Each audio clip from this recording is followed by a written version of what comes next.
السلام عليكم ورحمة الله. بقي ينجلين إلى لنزيار ننبال الحق ننبرم سبحانه وتعالى مبالي جقل.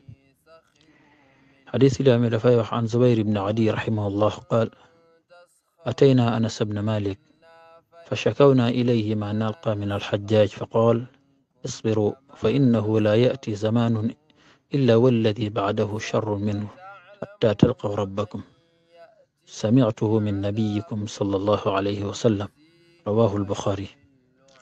حديث بسبي نيكو جليتي زبير ابن عدي من يوم مسا نيوتي أنس ابن مالك تكو جامبات لنيو جيستي حجاج نتو دوين وارلا. أنس نيلين من لين ndax dama dégg yonent bi sallallahu alayhi wa sallam waxoon ni na ngeen xam ni jamono ju ñëw ba cay topp moo koy gën a bon. xadis bi Buxaari moo ko solo.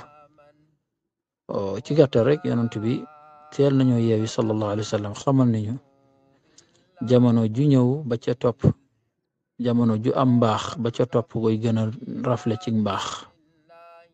la mu doon di xadis bi day leeral la mu doon wax naan xayrul quruni qarni thumma alladina yalunahum, maanaam siècle yi ba ca gën mooy sama siècle, topp ya ca topp maanaam téeméer at yonent bi dund sallallahu alayhi wa sallam moo gën ci siècle. yeneen téeméer ya ca topp moo ca toppaat, yeneen téeméer ya ca topp moo ca toppaat, yeneen téeméer ya ca topp moo ca toppaat ba tolloog ren jii di tolloog diggante boobu ak léegi muy tolloog 1444e année.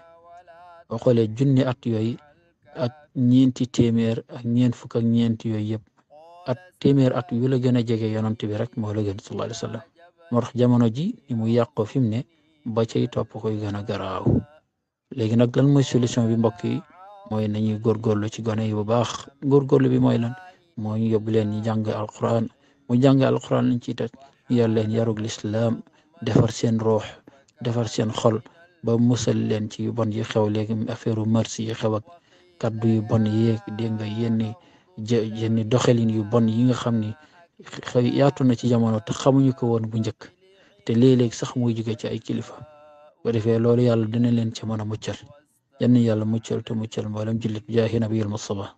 qul qawli hada wa astaghfirullah al-azim li wa lakum. wassalaamu alaykum wa rahmatullahi wa barakatuh.